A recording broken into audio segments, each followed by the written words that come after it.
My husband Ray was diagnosed with esophageal cancer in July of 2011, and unfortunately he passed away in February of 2012.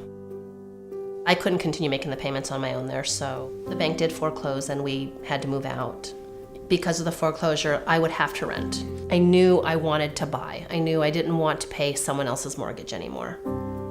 So this is how Isaiah comes into the story.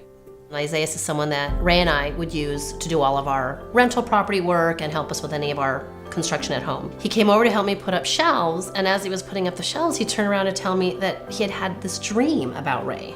So I asked him, what was it about? The both of them were standing on top of this blue house, and Ray had turned to him and said, Rosie's gonna buy a house and she's gonna want it, and you need to make sure she doesn't make the bad decision and that you watch over her.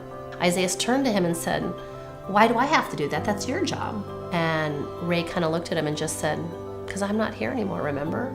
I had goosebumps. It was so strange to hear that.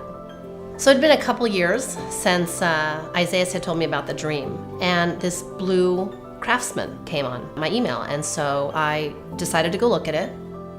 When I drove up to it, I couldn't believe it. It was picture perfect, and the first thing that I thought about was calling Isaiah. What color was the house? What kind of a house was it?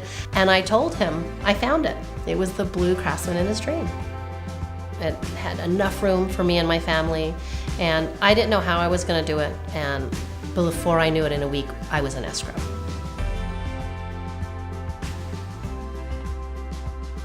Having the family together is always gonna be your home.